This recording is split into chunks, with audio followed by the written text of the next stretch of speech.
This is Naked Mormonism. I pledge my life, all that I may have. I will strive to the utmost of my ability to be what you would want me to be.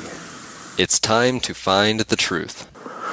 And having set our hand to the plow, we will never look back until this work is finished. And where is the church heading? I have faith that the Constitution will be saved as prophesied by Joseph Smith. But it will not be saved in Washington. It will be saved by enlightened members of this church. The explicit tag is there for a reason, so if you get offended at what's said, it's not for you. But most importantly, may you ponder the truths you've heard. May they help you to become even better than you were. Skepticize everything. Hello, and welcome to the 12th episode of the Naked Mormonism podcast. I'm Bryce Blankenagel, and thank you for joining me. I have to admit, last episode kind of disappointed me. Like I said in that episode, the rabbit holes are plentiful and deep when it comes to Joseph Smith's 1826 trial for being a disorderly person and an imposter. The episode seemed fairly well received, but I feel like I kind of shortchanged everybody when it came to what I said I was going to cover compared to what I actually was able to cover in the usual hour-long monologue. But I was able to cover all of the witness testimonies that we have record of, and I briefly touched on how we have the records. But I didn't even dive that deep into addressing the controversy that surrounds the topic. I just stated that it is indeed controversial. Well, I wanted to cover in this episode what I couldn't get to in the last episode. So let's consider this a supplement to the 1826 trial.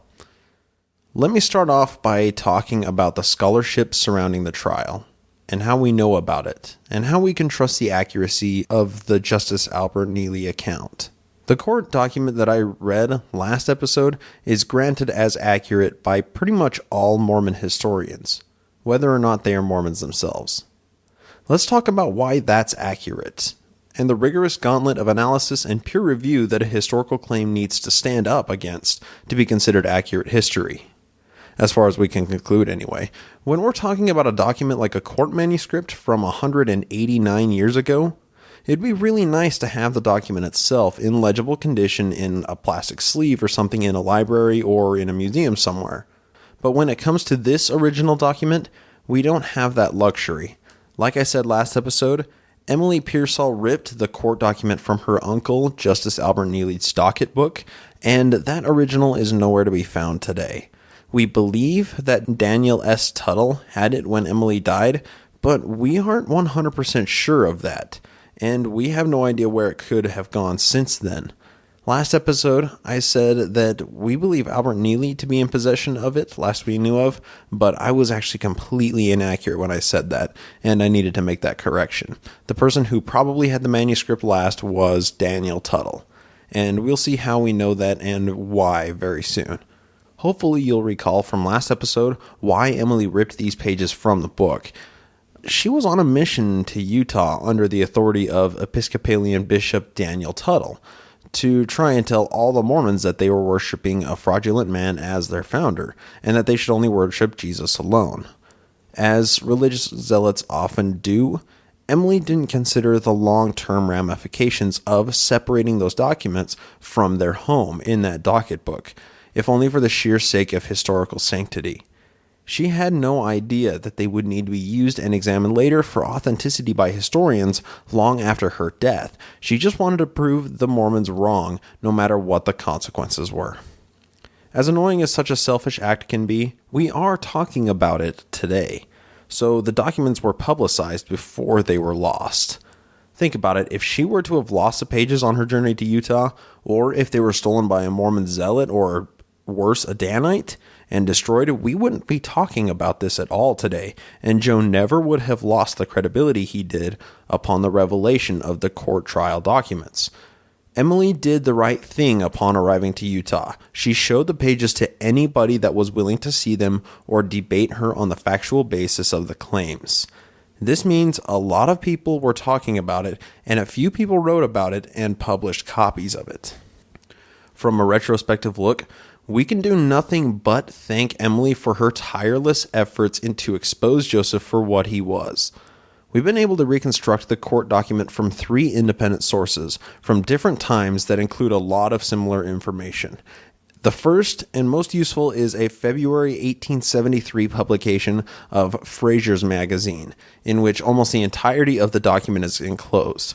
That's actually where I read the testimony of Joseph Smith Jr. and the 4 credible witnesses from last episode. I did use an operative phrase there, credible witnesses. If you listened to last episode, you know that we have record of 2 other witness testimonies that were primarily recorded from a William D. Purple and the later publication of the Neely account in the Christian Advocate. Fraser's Magazine already weeded out the less credible witnesses for us. They probably considered the testimony of Horace Stowell not worth documenting because he didn't bring any new information to the table and it was extra words to print. Then it seems like they didn't record Big Daddy Cheese's testimony because it wasn't included in the Neely account. But it is worth noting that the Christian Advocate published Horace Stowell's testimony as noted by Neely, which leads us to believe that the Christian Advocate publication was copied from the original, even though it was published in 1886, 13 years after Fraser's publication, because it has the extra testimony in it that isn't included in the Fraser's publication. We also have Big Daddy Cheese's testimony from William D. Purple, but his testimony wasn't recorded in the Justice Neely account. Purple kind of makes Joseph Smith Sr. out to be a crazy old coot that was an alcoholic and a vagabond. Justice Neely decided, for whatever reason, to discredit Big Daddy Cheese's testimony and likely the testimony of the mystery 7th witness for similar reasons, and opted to not include them in his own record of the court document, which was probably for the best. I'm not sure if I prefer this on a personal level, as I like to have all the facts and testimonies in front of me and try to examine them based off their own merits and the context they were given in. However, this was probably fairly common legal procedure back then, as it is now, and Neely probably thought he was doing the public a favor in not including the wackiest of the testimonies. One of the primary jobs of a lawyer is to discredit the opposing side's witnesses and bolster the accuracy of their own witnesses' statements. Successful lawyers do this with a combination of examining the facts and applying their own perspective to any given testimony, and of course answering leading questions to get the witnesses to say things that are beneficial to their side. As soon as a witness is discredited for any reason, we can instantly treat any claim they make in their statement with an increased level of scrutiny. But the discredited testimony does tend to muddy the water when we're teasing out the truth of the situation, which is probably why discredited witness statements aren't usually included in court records, especially at this time when paper was so expensive. But I am glad that we have record of the discredited witness statements from sources other than Fraser's Magazine or the Christian Advocate, even if it is a recording from just one other person, William D. Purple in this case. I like to judge the testimonies of all the witnesses and judge the weight of the testimony of the person stating it and their connection to the defendant. It seems to provide a much more holistic approach to the evidence, and it does take into account the factor of the human element. In Purple's account, Big Daddy Cheese told us that he strongly believed in Joe's abilities to see things that couldn't be observed by the naked eye. But he also said that he was basically ashamed that Joe's God-given talents were being used for, quote, filthy lucre or its equivalent in earthly treasures, unquote. Those are his words, not mine. In fact, Big Daddy Cheese only served to further condemn Joe with his testimony, yet it was still stricken from Justice Neely's actual record, possibly because it was too biased, possibly for other reasons, we aren't sure why. Regardless of why, 2 testimonies were struck from the record, and that is the account that we read last episode from Fraser's Magazine. But there were 2 other sources for similar documents that we'll need to briefly cover. You see, when it comes to any historical analysis, we have to try and tease out the real history. Like I've said before, when there are conflicting testimonies of a single circumstance, we need to consider them as a whole and consider the credibility of the sources of the information. Instead of mapping this to an analogy of a bully and a nerd on the playground, let's examine some historical claims for Jesus of Nazareth and compare them to what we have about this court document concerning Joseph Smith. If we were to set up two parallel courtrooms that were trying to determine the accuracy of the miracles the historical Jesus performed in comparison to Joe's seeing treasure in a hat, I think that there's a lesson that we can glean from this analogy.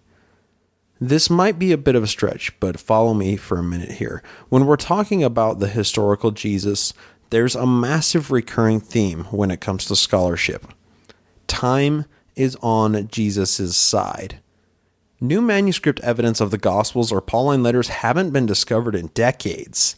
Yes, new manuscripts themselves have been found and cataloged as recently as 2013, but we weren't able to glean any new evidence from these, as they were later transcripts and copies that are near worthless when it comes to getting closer to the historical Jesus.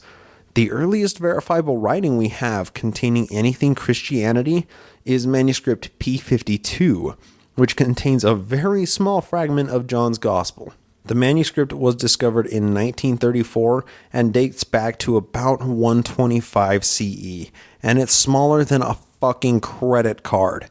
It doesn't reveal any new information about Jesus that we didn't know before.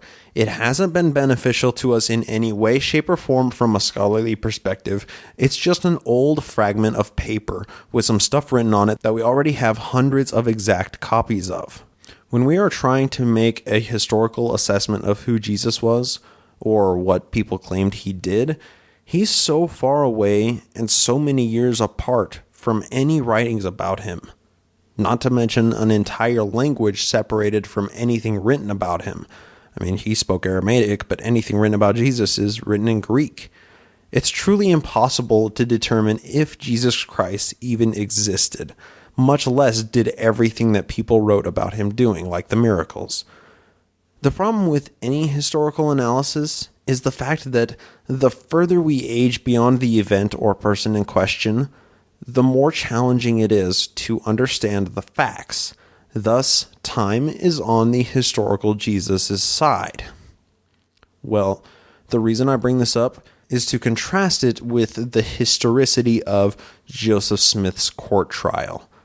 I have said countless times now that I love how recent the birth of the LDS Church is, because of the relatively young evidence against it that there's a preponderance of recorded in its own history.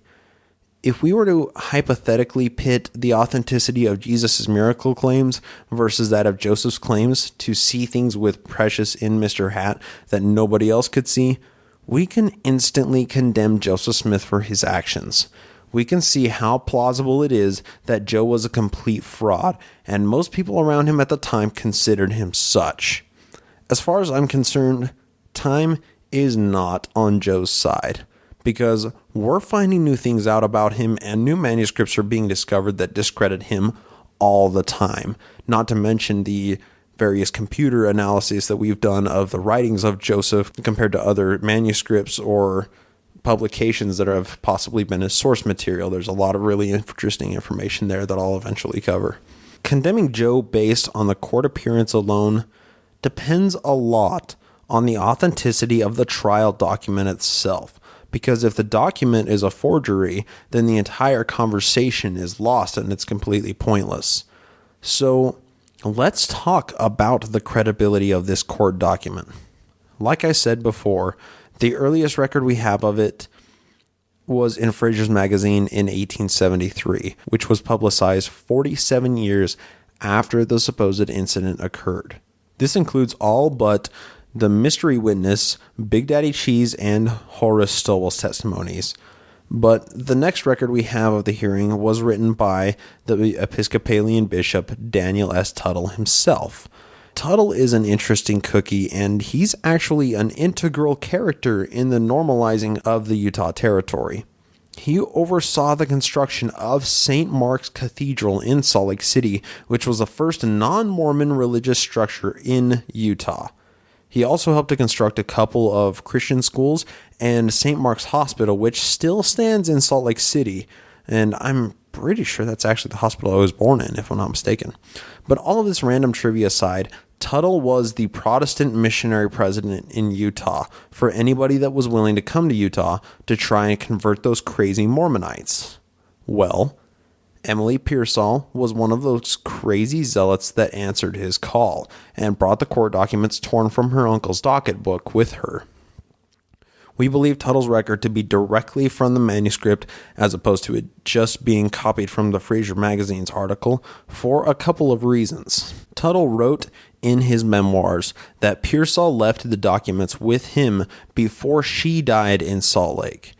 Also, Tuttle's account written in 1883 details the testimony of Horace Stowell, which isn't included in the 1873 magazine article, meaning he had access to information that the general public didn't have up to this point. And for the final kicker, Fraser's magazine was published in London, England. Pretty much nobody in the Utah Territory knew about the existence of the magazine, much less the existence of the article that included Joe's trial. It was unclear whether or not Tuttle would have had access to the article, but even if he did, the extra evidence of Horace Stowell's testimony that he puts forth vindicates the authenticity of his report of the trial. So, for these reasons, we can consider the two accounts to be independent and verifiable as historically accurate. But let's get to the third construction of the trial, which was reported in the newspaper The Utah Christian Advocate in 1886. We have reason to believe that this is the most carefully recorded of all the accounts, and was copied from the original as opposed to copied from one of the other two sources listed. It may be the latest, but it is the most complete and most detailed, and contains the itemized breakdown of charges that Neely collected for his services, totaling $2.68. Alright, so we have the three separate and independent accounts, but a Mormon apologist or critic of historical texts might say that we don't have anything to bolster these findings, or to verify that there was indeed a trial. This whole court document could have been cut from whole cloth and copied by multiple people, and that's all we have access to today, right? No, not at all. You see, while these are verifiable as independent copies of a single source text, there is other concurring evidence that we can pile on top of these three records. But before getting to that, we need to examine the controversy and what some Mormon apologists say about the trial itself. First off, how did this trial come out in recent history? The information was out there and has been since 1873, but who found it? And put the spotlight on it until it burned its way into the history of Mormon scholarship and apologetics? We have a dead author to thank for that. That is Fawn Brodie. The name Fawn Brodie will often cause the hair on the back of believers' necks to raise, because she wrote the first non-hagiographic biography of Joseph Smith, meaning the first heretic's guide to Joe. She wrote the first book that ever took a skeptical look at the prophet and called into question a lot of his practices and occult worldviews. The book I'm referring to is, of course, No Man Knows My History, 1945. She considered Joe to be a, quote, fraudulent genius of improvisation, end quote, which is very easy to conclude based off of the available history. Just as a little aside here, Fawn enjoyed bucking the status quo and did so very successfully. She was born into an impoverished Ogden, Utah home and was known as Fawn McKay. She became quite the historical scholar and was one of the first tenured female professors of history at UCLA. She's best known for her 5 biographies, one of which is No Man Knows My History, another of which is Thomas Jefferson, An Intimate History, wherein she controversially concludes that Jefferson took one of his slaves as a concubine. And aside from this aside here for just a second, I see where my listenership hits. This may seem random for a second, but stick with me. And I know for a fact that Utah alone is responsible for a fairly significant portion of downloads this show gets. So I know that there are native Utah and current believing Mormons, questioning Mormons, and plenty of Exmos that listen to this show. Did any of you guys recognize McKay as a familiar last name? If I were to say the last names Allred, Parrish, Kimball, Pratt, Lyman, Taylor, Lee, Cannon, Grant, Richards, Hardy, Morgan, Hanks, or Udall, would any of those last names ring a bell with somebody that you know today? Or better yet, is your last name one of the ones that I listed? If so, chances are somewhere in your lineage there was polygamy. For some of you, the split off from polygamous family lines will be much more recent than others.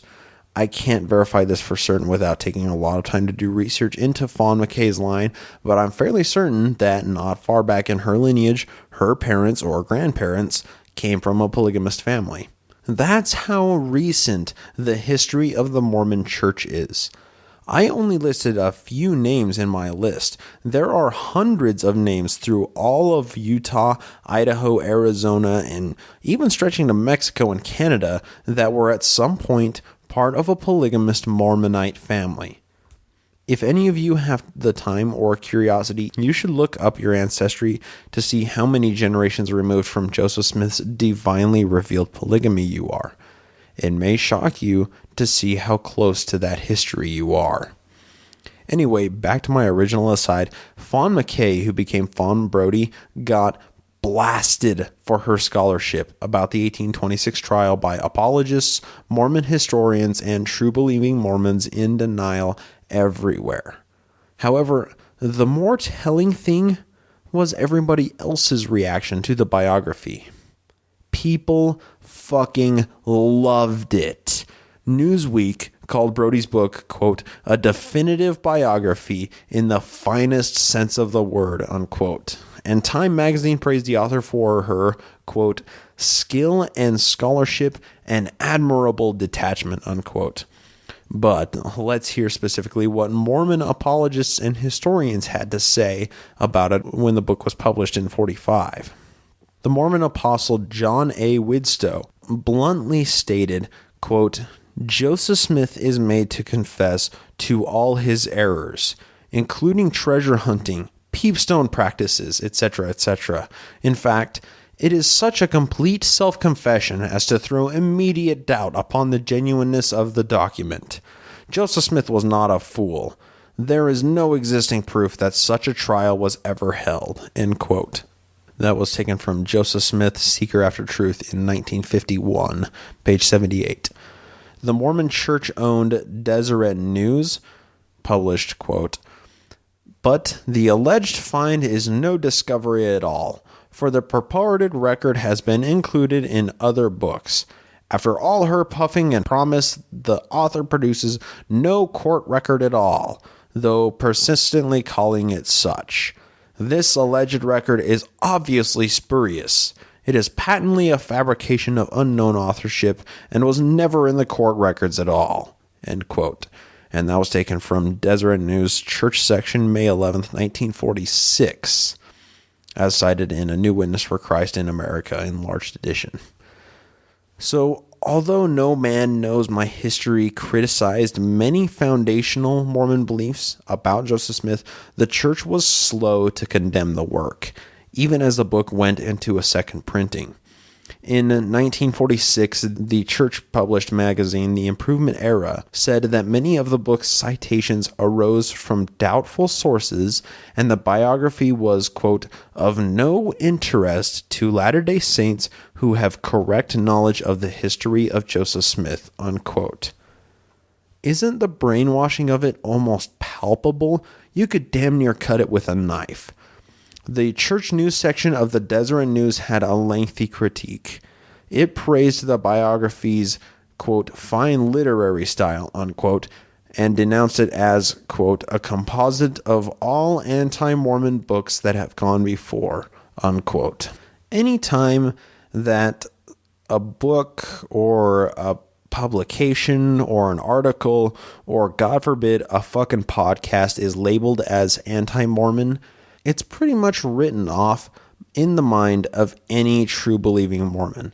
This has been quite an effective tool for a long time, and it's exactly why true believing Mormons dislike this show. It seems like the truth should be able to stand up on its own merits, and if something is false, it should be removed from a person's belief system.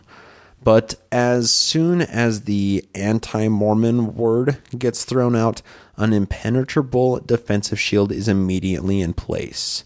And it takes a lot of information to slowly wear it down into submission to the facts. Keeping members away from information that's contrary to the belief system they're in is nothing but a scare tactic of propaganda to control the sheeple. And the Mormon Church is one of the best at it. In the booklet, No Ma'am, That's Not History. Clever little play on words. Get it? No man knows my history. No ma'am, that's not history. The BYU professor and LDS historian and apologist Hugh Nibley, he's a motherfucker. We're going to have a lot of fun with his stuff, challenged Brody's claims. He asserted that she had cited sources supportive only of her conclusions while conveniently ignoring others. Brody described the Deseret News article from before as, quote, a well-written, clever piece of Mormon propaganda, unquote. But she dismissed the more popular No Ma'am, That's Not History as, quote, a flippant and shallow piece, unquote. In May 1946, the LDS Church excommunicated Fawn Brody. She never tried to regain her membership. Brody once wrote to a friend that what she suffered from her disillusionment with Mormonism, quote, had to do with the pain I caused my family. The disillusionment itself was a liberating experience, unquote. Before No Man Knows My History was published, Brody sought to comfort her parents. This is quoting her in a letter to her father. Quote, you brought us all up to revere the truth, which is the noblest ideal a parent can instill in his children. And the fact that we come out on somewhat different roads certainly is no reflection on you. End quote. Brody's mother and 3 sisters were enthusiastic about the book, but Thomas McKay, her father, refused to read it. Information is a powerful thing. I become depressed when I see people in fear of information for the simple fact that it may come into contradiction with their beliefs. And that's why we have the Brody Awards today. It's awarded to various websites or blogs that distinguish themselves as beneficial to a largely ex-Mormon online group. I do want to congratulate David Michael on earning Brody Awards in 2 categories for 2014 for his show, the My Book of Mormon podcast. Good job, and congratulations to you, good sir. You definitely deserve it for your work. So now that we know who Fawn Brody is and why her claims were so controversial, we can examine how we were able to venerate her claims. Apologists said there was no factual basis for it, and that the original sources that we covered earlier were complete forgeries. But honest historians don't want to side with either Mormon or anti-Mormon claims. They just want the truth. When Fawn tried to dig back into the history of the church just to try and back up her claims about the trial, she was chastised and chased off by her uncle, David O. McKay, who would soon be the prophet and president of the church a mere 6 years after Fawn's book was published. So Fawn's hands were tied, and she needed another historian to take the reins on backing up the court documents with other verifiable document evidence. Here enters Wesley P. Walters in 1971. This man was on a mission to find irrefutable evidence to support the reported trial. Well, he did. Remember when I read the very last line in the court document that was a breakdown of Justice Neely's bill for services rendered, totaling in $2.68? Well, this is where that becomes important for a few reasons. And luckily, we found this document in 1971, 10 years before Fawn died, so she was alive to see her claims venerated in the Annals of Historical Analysis of the Mormon Church. It's poetic. I love it. When a person is evaluating an authentic document as opposed to a fraudulent one, you don't just study the frauds. You also become familiar with the signs of authentic documents. When we're talking about historical documents about Joseph Smith, forgeries are a dime a dozen. Most of these in recent history were created and traded by convicted murderer and fraud Mark Hoffman, but there have been plenty of others. When we see a fraudulent document, we can distinguish it from authentic documents with a few telltale signs.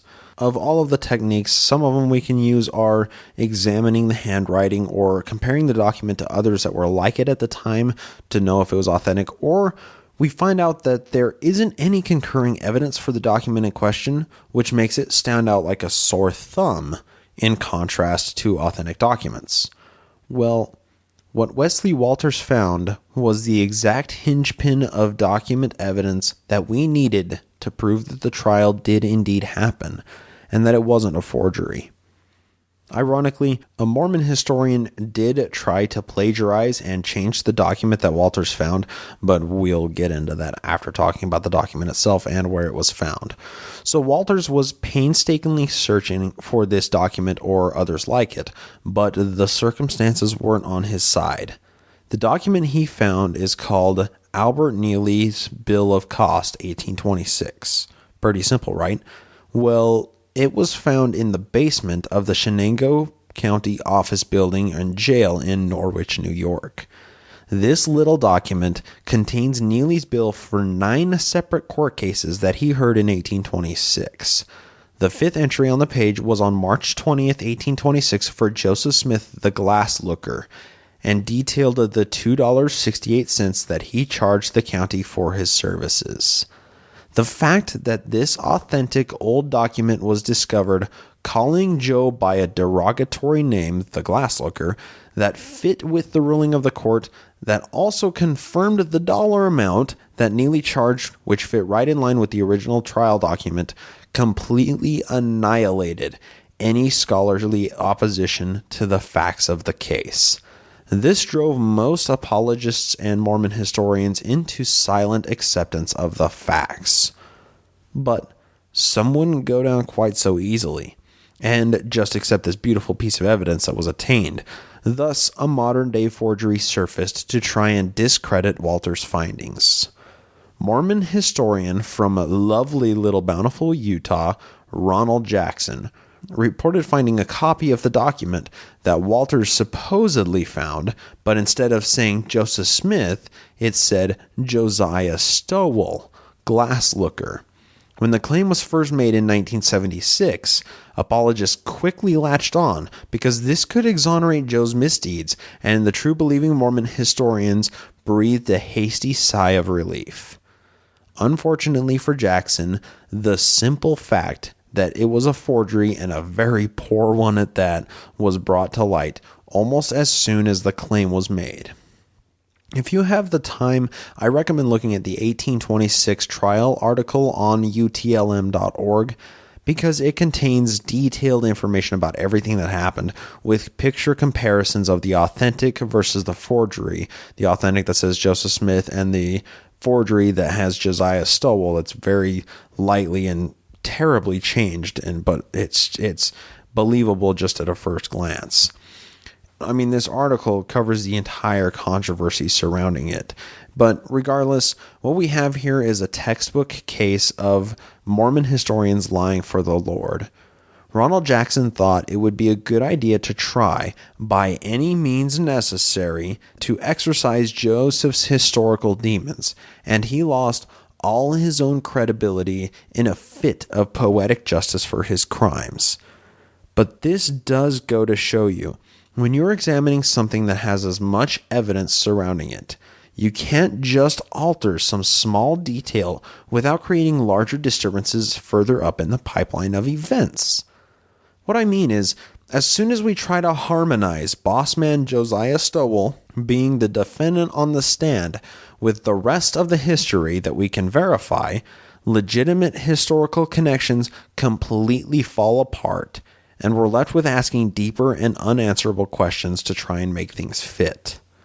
For instance, if Josiah Stowell was indeed the defendant in question, and it was just a pretrial examination, which we'll get into later, why would Joseph Smith be there? And what would Joe have to do with any of it? Why would Joe have been the first one to give a testimony, and why would he even give one at all? Why would Peter G. Bridgman be filing the lawsuit in the first place to try and determine guilt against his uncle Josiah Stowell? What would be the purpose of that, if not for money's sake? Because money exchanging hands is never discussed in the trial. If Bossman Joe was the glass looker, why would Joe be the one to show his own stone in the court as an exhibit? Why would Big Daddy Cheese be testifying on behalf of Bossman Joe while defending the scrying abilities of his son Joe? You see, when you bring a forgery in, it just fucks up everything else in the timeline and simply raises more questions than it answers. As soon as we get rid of the forgery, everything falls right back into sync with the sequence of events. So this fraud was completely destroyed and wiped from the history books. Well, luckily, this wasn't the only document that Walters found in the basement of the Shenango County Jail. There was also an 1826 bill of costs from a man named Philip DeZang that was found near Neely's bill. Philip DeZang was the constable in New York in 1826, and he billed the county for arresting Joe and a mitimus, which is just legal jargon for a document telling a jailer to take a convict to a cell and keep them there for a given amount of time. This is the exact wording of the important part of Philip DeZang's bill. Quote, serving warrant on Joseph Smith of Shenango County subpoenaing 12 witnesses, and travel attendance with prisoner 2 days and 1 night, notifying 2 justices, 10 miles travel with minimus to take him. End quote. Unfortunately, there is a bit of water damage to the document, but it does have a lot of verifiable information on it, and it has the name Joseph Smith with the dates that match up with the Neely account of the 1826 trial. It all just makes a lot of sense when we see it. So Walter's finding these 2 documents was literally a knock out of the park compared to most historical finds. Walter found everything needed to substantiate the published trial documents, with concurring authentic documents from other public officials at the time, which is something that's expected when it comes to court documents. Do you remember when I said earlier that time is on Jesus' side when we're talking strictly about the historical Jesus? Well, that's only because the possibility of finding any new information about him is pretty slim. We've pretty much found everything out about Jesus that we possibly can from the historical texts, and all we can do now is analyze and hypothesize about him based off of the available information. Well, that isn't so much the case with Joseph Smith and the LDS Church. There are mountains of information out there about everything that I've covered, and I only just scrape the surface of the things that I present.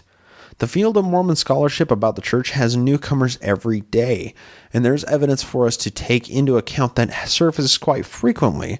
There are possibly thousands of documents that no historians know about when it comes to Joe and the church that just haven't been incorporated into the puzzle yet, and I really look forward to the revelation of each and every one of them.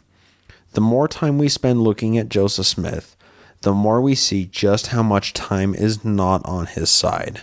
The reason I bring this up again is to bury the controversy with even more facts and authentic documents. You see, Wesley P. Walters passed away in 1990 and was unable to continue his research due to illness before that, but he was kind enough to pass his legacy of research down to a historian named H. Michael Marquardt, who is one of today's most prominent ex-Mormon historians. Well, Marquardt did a little bit of digging around in county buildings himself to find even more substantiating evidence for the trial. It wasn't because the preponderance of evidence up to that point wasn't sufficient to condemn Joe.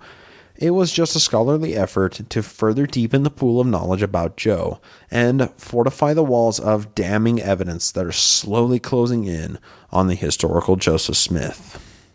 Marquardt is one of my main sources of information for early Mormonism and Smith history leading up to it.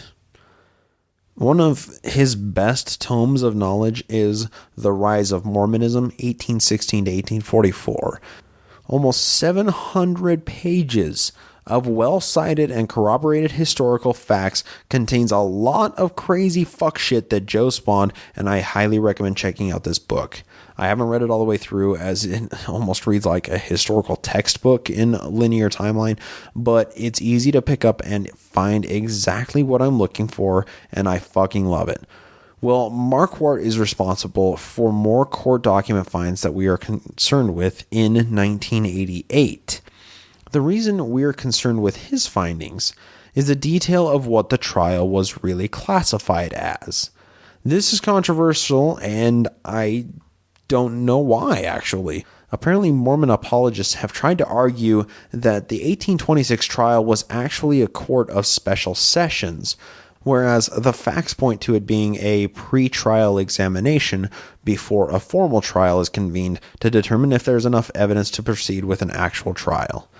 The main argument here is that a court of special sessions would have had 3 justices overseeing and taking notes of the trial, and we couldn't find any concurring evidence to support that this court of special sessions took place.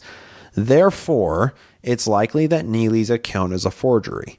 Well, that's the apologetic anyway. One thing that bolsters this argument is the order in which the witnesses' testimonies are given, due to its unconventional nature. Normally, the prosecution would make a case, and the defense would present their side. Then, all witnesses would be examined and cross-examined. This Neely account doesn't follow that format at all, and this was used as evidence against the authenticity of the entire trial document. Well, Neely includes in his record the use of the word examination, which is an operative word when describing a legal proceeding. Usually, pre-trial examinations were heard by one judge, and the defendant would tell their version of the events. Then all the witnesses' testimonies would follow soon after. Well, from all the available evidence, we can surmise that a simple examination was what happened here. Marquardt is responsible for finding the bills of the other 3 judges in the area at the time to see if they had been present for the hearing, which would indicate a court of special sessions. The bills of Justices Levi Bigelow, Zachariah Tarbell, and Justice Humphrey all indicate that none of them had any direct hand in the examination of Joe, which further bolsters the claim that it was indeed a pre-trial examination and Justice Neely's account is accurate. If we accept this conclusion, everything that follows begins to make sense. So let's bring this all together and try and make good sense of it. And maybe we'll be able to figure out the circumstances after the guilty verdict was given by Neely. All right, I'm going to ask you to picture yourself there.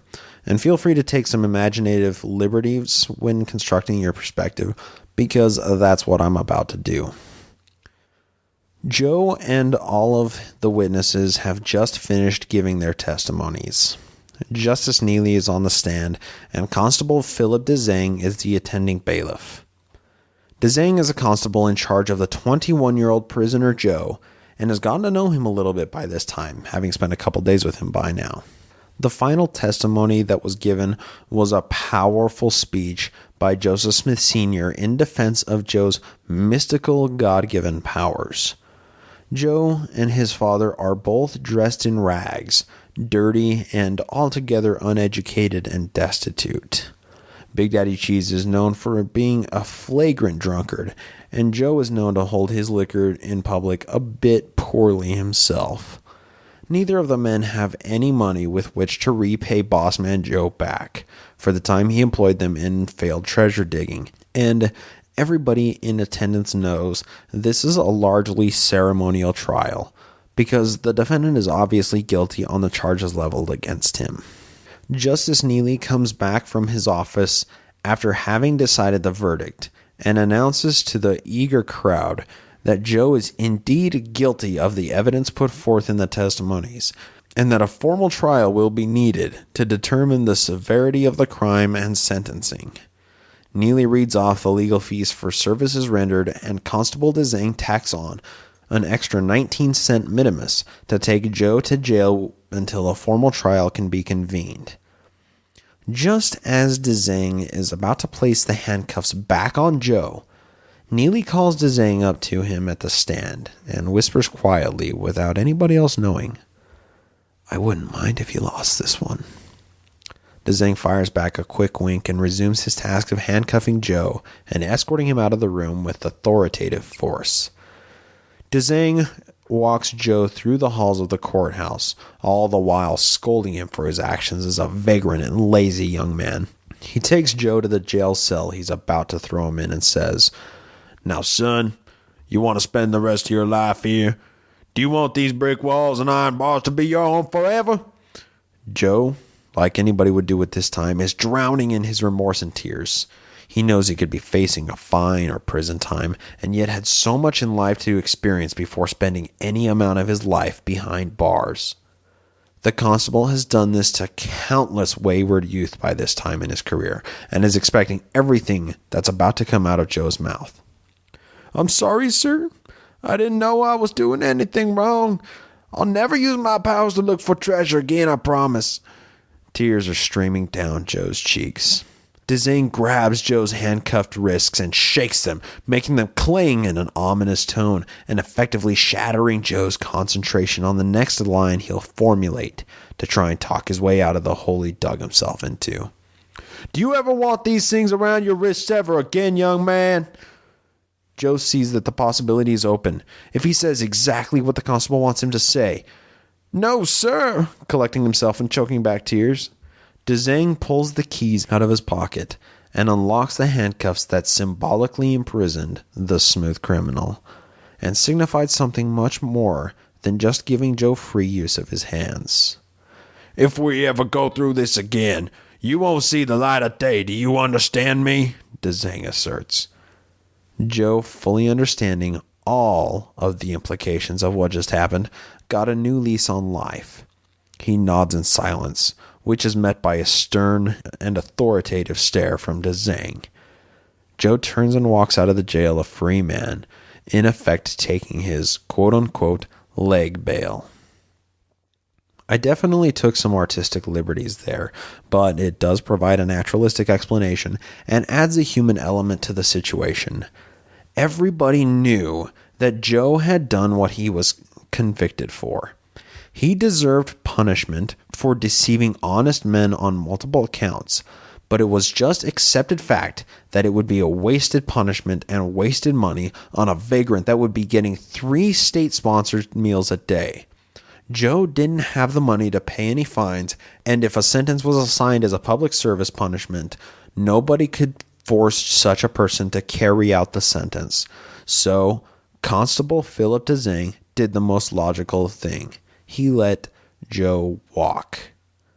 Now, I pose to you an ethical question. We know that Joe was a fraud and cheated people out of their money, and was therefore responsible for the damages done to these honest people he defrauded. But had he gone through a full trial process with admitted exhibits of evidence and confessed under oath, as opposed to admitting his wrongdoings in an examination like he did, he probably would have ended up in prison for lack of paying his fines. Was it better for Joe to be a drain on the scarce resources of the Shenango County government for years to come? Or was it better for everybody for Joe to get a slap on the wrists and walk? I don't know. I'm not sure where I'd fall on this question.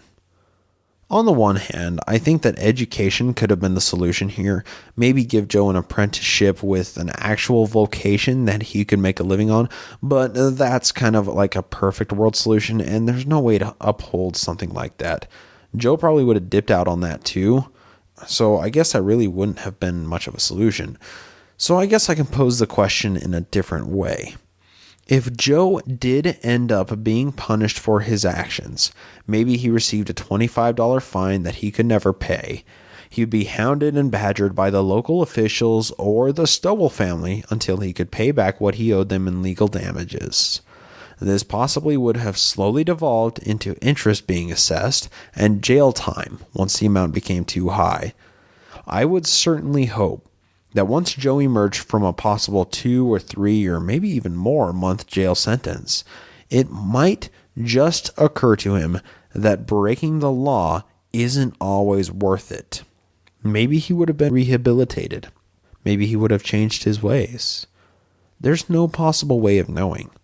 But one thing we can be sure of, Joe realized that mind tricks and telling people what they want to hear could get him out of any situation, no matter how bleak the outcome looked.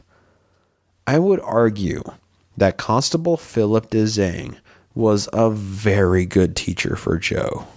Not because of the speech he probably gave him with the little slap on the wrists, but for teaching Joe just how far he could bend the rules and how to subvert any and all authority and opposition. This seems made apparent by the other accounts we have of the trial happening, recalled by A.W. Benton and Oliver Cowdery, as we know him Cowdung all over. So this is A.W. Benton's recollection of the unique character Joseph Smith, written in 1831, making it the earliest reference we have to the 1826 trial. Quote, "Mr. Editors, in the 6th month of your paper, I saw a notice of a sect of people called Mormonites, and thinking that fuller history of their founder, Joseph Smith Jr., might be interesting to community and particular to your correspondent in Ohio, where, perhaps, the truth concerning him may be hard to come at, I will take the trouble to make a few remarks on the character of the infamous impostor. For several years preceding the appearance of his book, he was about the country in the character of a glass looker, pretending by means of a certain stone or glass, which he put in a hat, to be able to discover lost goods, hidden treasure, mines of gold and silver, etc. Although he constantly failed in his pretensions, still he had his dupes who put implicit confidence in all his words. In this town, a wealthy farmer named Josiah Stowell, together with others, spent large sums of money in digging for hidden money, in which this Smith pretended he could see, and told him where to dig, but they never found their treasure.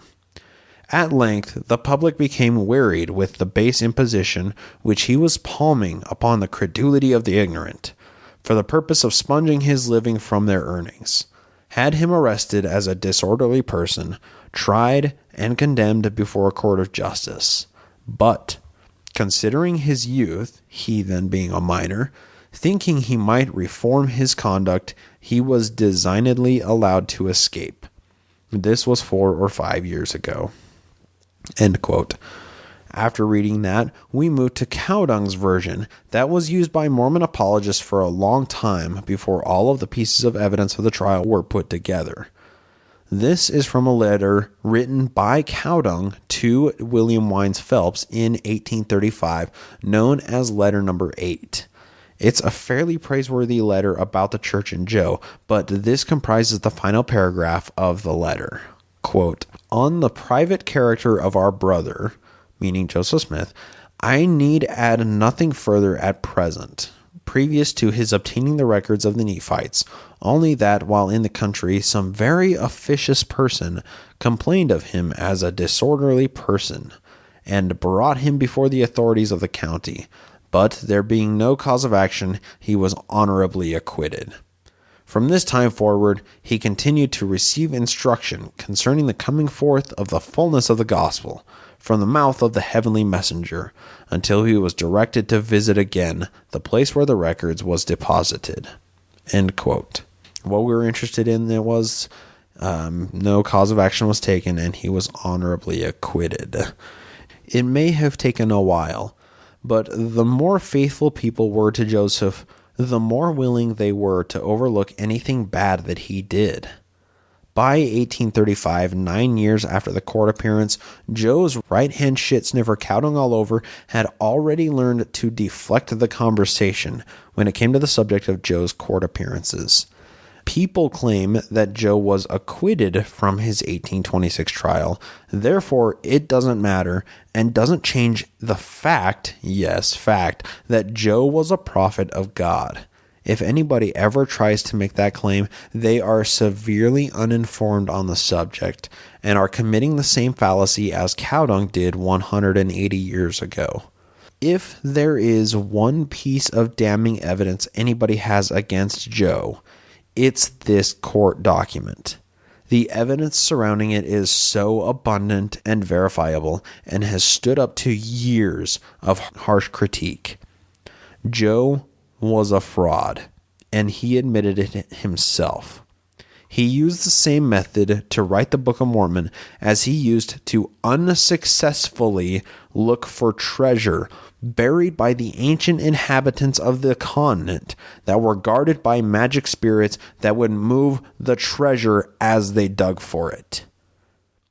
It will never cease to amaze me that I used to revere this man as a holy prophet of God. I feel like I've done a disservice to my own intelligence and almost feel like I'm responsible for wasting 17 years of belief in such a massive fraud. But honestly, I don't think it's right to solely blame myself for it. Don't get me wrong, I never took the time as a believing Mormon to investigate the claims, and I'm a millennial, so I grew up with the internet. I had just done a fantastic job of compartmentalizing my belief away from my skeptical mind. But was my continued attendance really my fault? I take a fair amount of the blame for it, but I would argue that it was only mostly because I was never told about any of this by the church, so I could go research it so I could decide for myself if the church was worth investing belief into. I have a theory of why I wasn't told about it. Because the church leadership is made up of people that were just like me.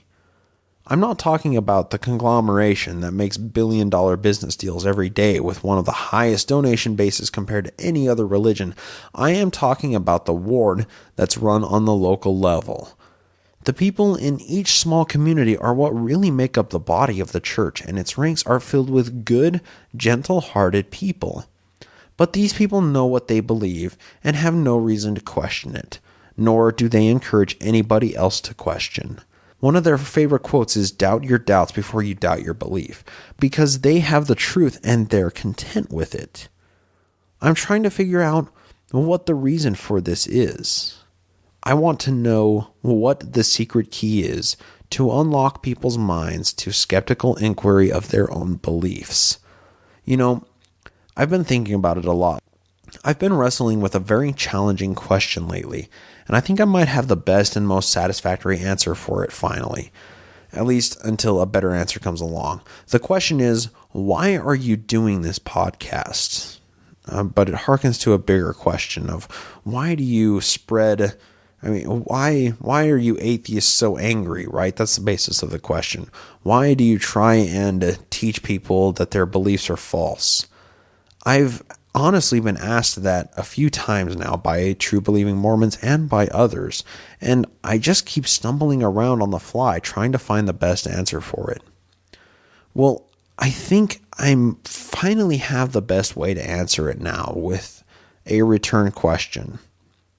Why does the church have a missionary force that's twice the population of my hometown, meaning roughly 80 to 90,000 people? Well, that's because when you have the truth, you want to share it.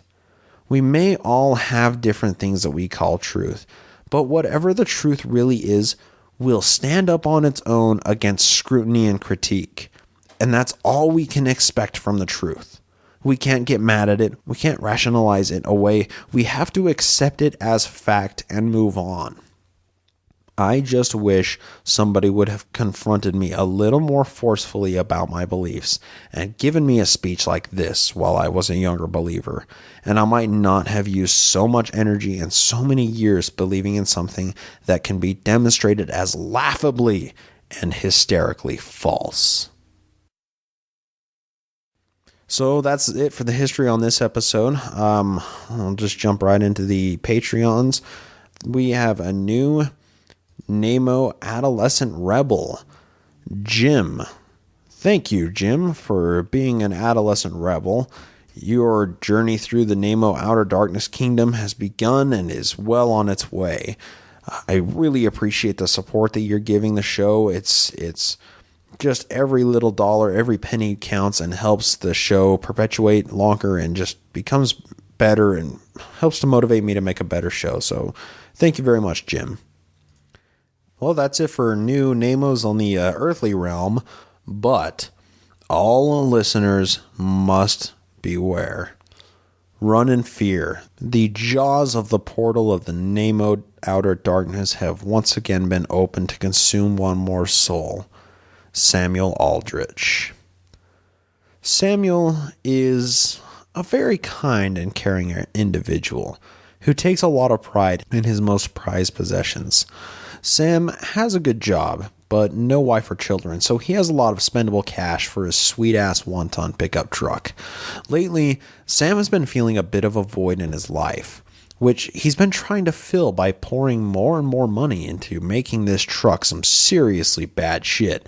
Unfortunately, no matter how much he enjoyed spending his time and money on the truck, the void never seemed to be filled for more than a few hours after the newest shiny chrome piece or performance part was installed. Well, Sam's fateful translation day is nigh.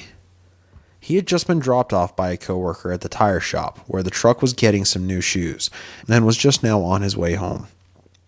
It's easy to see how content Sam is in the cab of his new Meteor version of his truck, but the void inside is reaching an event horizon that is set to consume his very sanity if he doesn't find some way to satisfy the blackness. All day, Sam has been contemplating why he's here on Earth and where he's going after he dies. With his lifted spirits dampened by the gravity of these questions, Sam autopilots to a stop behind a minivan at a railroad crossing. He's so lost in his thoughts that nothing seems real to him right now. The world is just a haze around him, and everything that's happening is going by as a blur. Sam's gaze slowly drifts to the people in the van in front of him, and what he sees snaps him back to reality instantly. The mother with the 4 children in the van aren't just sitting at the railroad crossing intersection. The van has stalled out on the tracks, and panic and chaos are overcoming logic and solutions among the distressed occupants.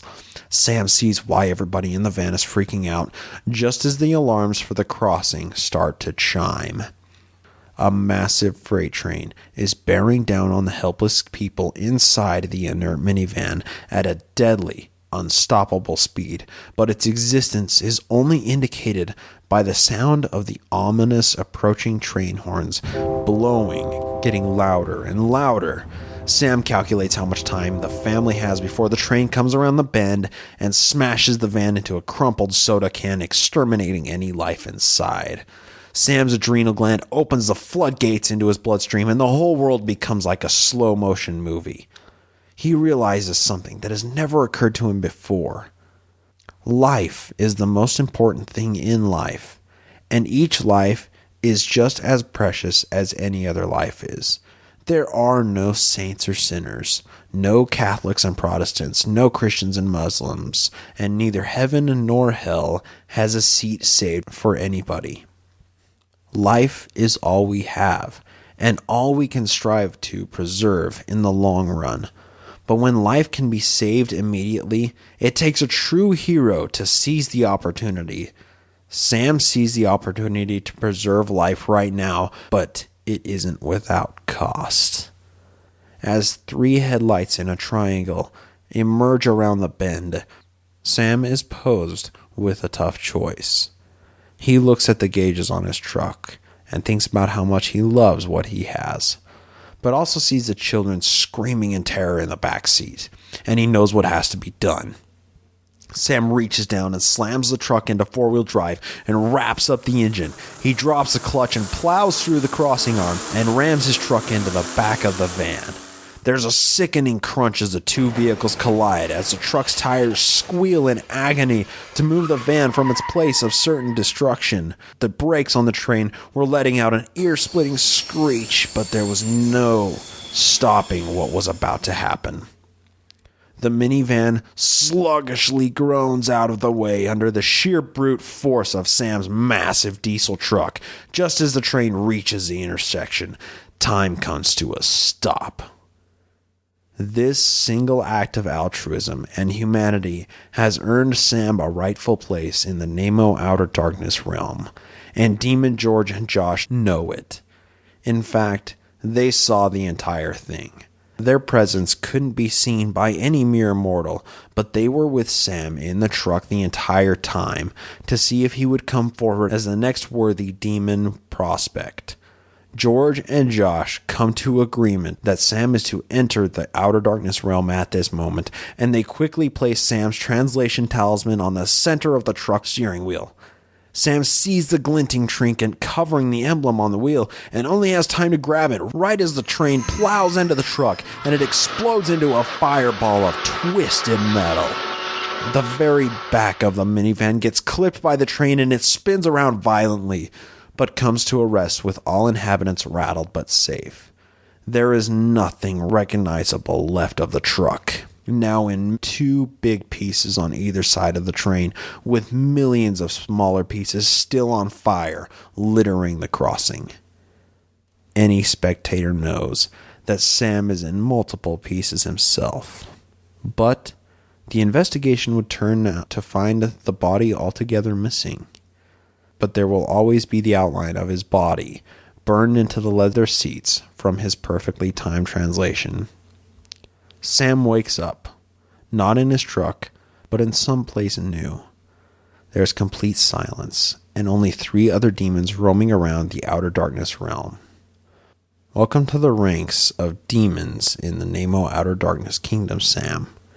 I hope you enjoyed the extra content that comes with your subscription, and I really want to thank you for your support.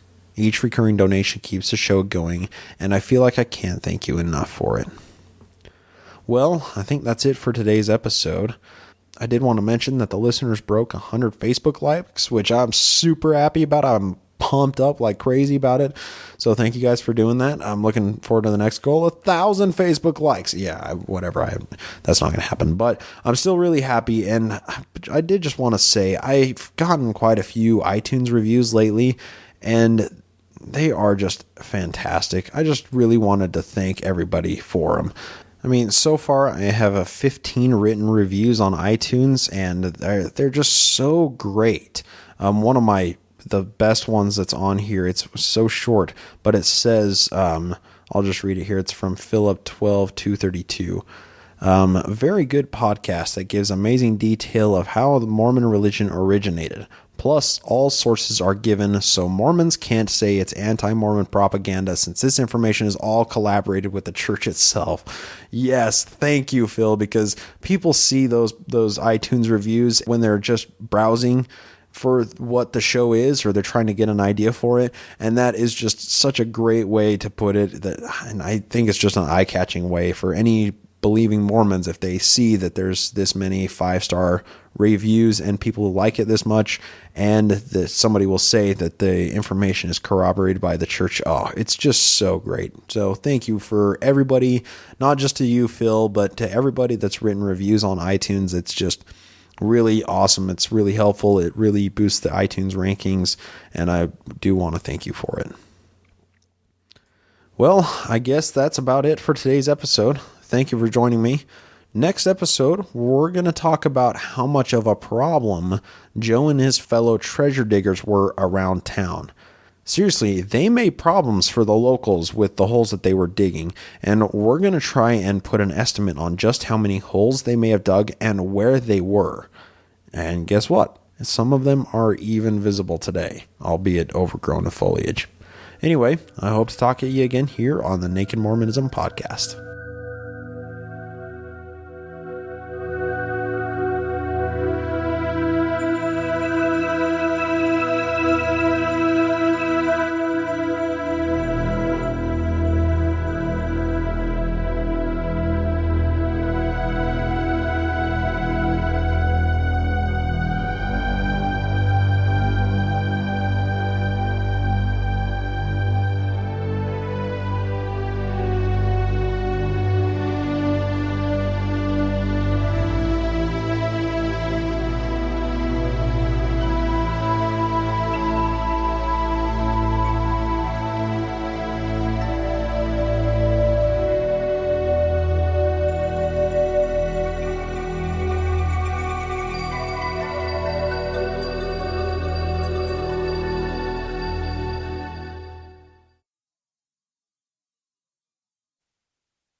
got a little bonus content this episode. I really shouldn't be giving these out with every single episode because I don't want to create any sort of expectation, but I keep stumbling on gems that I want to put on here that are just so much fun. So, fuck it. Here is another quote from W.R. Hine. This guy was a feature of our last episode's bonus content, but he has another little gem for us later on in the same interview that I took last episode's bonus content from. So, I had to do a little digging to find out who he was and how he related to the Smiths, because the church doesn't even acknowledge his existence. It turns out he's just another neighbor of the Smiths, like lived within eye shot of them in New York during Joe's growing up years, much like Peter Ingersoll, who's made an appearance or two. Well, here it is, and I'll tie this in with something afterwards. Quote, "One day while I was at the Flats, a meeting was held in which the spiritual wife doctrine was discussed. Rigdon said if he had got to go into it, he might as well begin. He put Emma, Joe Smith's wife, on the bed and got on himself. Joe became angry. It was in everybody's mouth for miles about Kirtland." After hearing that, let's reflect on Doctrine and Covenants 132 and try and ascertain the truth here. D&C 132, all about the polygamy doctrine. Verse 51. "Verily I say unto you, a commandment I give unto mine handmaid Emma Smith, your wife, whom I have given unto you, that she stay herself and partake not of that which I commanded you to offer unto her. For I did it, saith the Lord, to prove you all, as I did Abraham, that I might require an offering at your hand by covenant and sacrifice. And let mine handmaid Emma Smith receive all those that have been given unto my servant Joseph, and who are virtuous and pure before me. And those who are not pure, and have said they were pure, shall be destroyed, saith the Lord God. For I am the Lord thy God, and ye shall obey my voice, and I give unto my servant Joseph Smith, that he shall be made ruler over many things. For he hath been faithful over a few things, and from henceforth I will strengthen him. And I command mine handmaid Emma Smith to abide and cleave unto my servant Joseph, and to none else. But if she will not abide this commandment, she shall be destroyed, saith the Lord. For I am the Lord thy God, and will destroy her if she abide not in my law. But if she will not abide this commandment, then shall my servant Joseph do all things for her, even as he hath said. And I will bless him and multiply him, and give unto him 100-fold in this world, of fathers and mothers, brothers and sisters, houses and lands, wives and children, and crowns of eternal lives in the eternal worlds." I gotta tell you, the timelines of those two quotes match up with these two, and I think that they were related incidences. I just have to say, mafia wives usually aren't known for their chastity, and I think that Emma fucked Sydney.